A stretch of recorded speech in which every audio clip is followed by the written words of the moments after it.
Assalamualaikum warahmatullahi wabarakatuh and greetings. I'm Dr. Noor Khairiyah Mustafa, a medical officer from Putrajaya Hospital. I was born normal and healthy person until I diagnosed with nerve injuries that totally changed my life. From a normal person who could walk independently to a wheelchair-bound person, I've never expected that my life will turn out to be like this. But I do realize that Allah Subhanahu wa Ta'ala has chosen me, so I need to accept their reality wholeheartedly. There are some challenges that I faced since a few years back as a physically challenged person.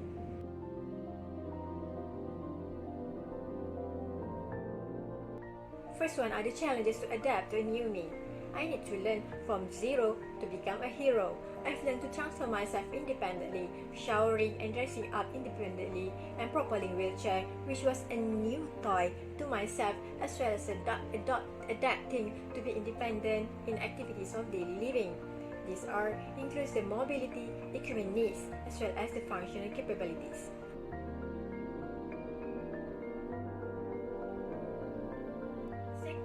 The second one are the challenges to endure continuous pain with frequent breakthrough pain. I've been taking high-end pain relievers and anti-neuropathic pain medication for 4 years already, consuming multiple pills twice a day. It's not easy for me, but I know that it will keep me be functional and more active, so why not? So I could not end up lying on the bed 24/7.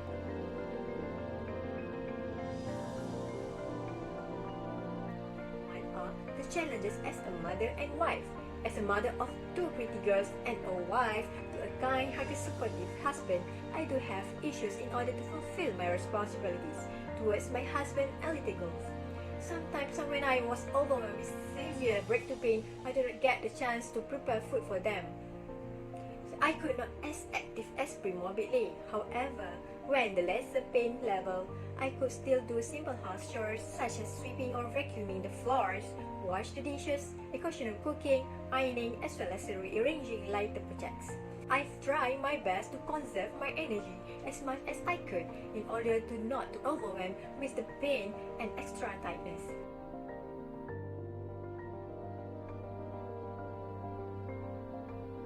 The fourth challenges are to adapt to community and workplace. Alhamdulillah, my workplace at the moment is disabled friendly, so I managed to mobilize independently with minimal assistance. However, in order to adapt the community is hard in Malaysia, as so many public places sometimes are not disabled friendly. Sometimes the facilities which have been provided in certain public areas or buildings makes people like me feel so difficult to be independently at the outside, as some places have no ramps or projections, and some even give more harm even the ramp is provided. Some places do not provide disabled washrooms and with unreachable high-level counters at the banks or public offices.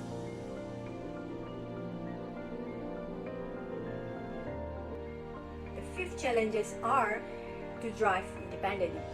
In order for me to drive independently, I've spent some money to do modifications for my car.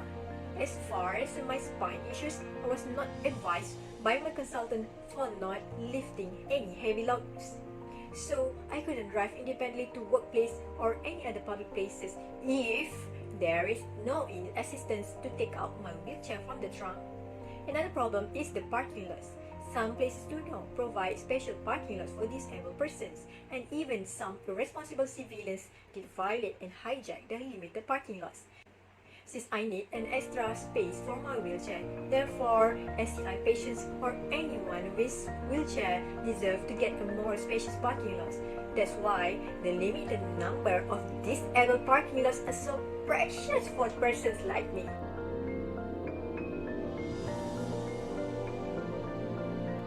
The sixth challenges with health conditions from the complication of SCI. Since I've been suffering with this problem, I've ended up acquiring more health conditions. So I've had a lot of specialist clinical visits from many hospitals for different health problems from the complications of being an SCI patient. Initially, I suffered with bladder incontinence, which required me to do tirelessly. But Alhamdulillah, the incontinence was resolved. Until now, I still have severe constipation, even with the medications on board. With bladder and bowel problems like this, it will be difficult for me to adapt my toilet routine, especially when I was outside, even at my workplace.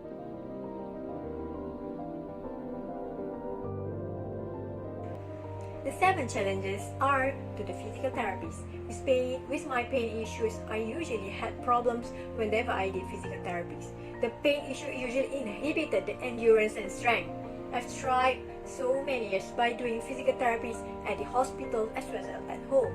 However, Alhamdulillah, I managed to at least achieve my short goals to walk independently, even for a short distance for now, with double elbow crutches. I'm still glad and grateful with the support from my family, my treating consultants, my therapists for not losing any hope on me.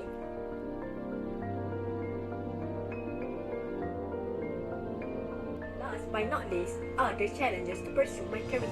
As many other doctors outside there, all of us might have ambition, hope, and plans for our career development. But since I'm physically challenged, I'm forced to give up and pursuing in a clinical specialization. I'm no longer fit to join in any clinical specialization program, but I've created my path by joining master's program in occupational safety and health in risk management in a local university, and I managed to complete and graduate on time. I realized that I need to embark in a parallel pathway of non-clinical areas, and I'm planning to further my PhD program very soon, inshallah. I'm doing this to inspire my kids for not giving up, to acquire knowledge no matter what, slowly but surely, inshallah. Conclusively, I'm nobody without my husband. I'm nobody without my kids, my parents, my family, my friends, my doctors, my therapists who always support me during my ups and downs. So I guess that's all for now. Thank you for your time watching my sharing for today. Stay safe, stay healthy. Assalamualaikum. Bye-bye.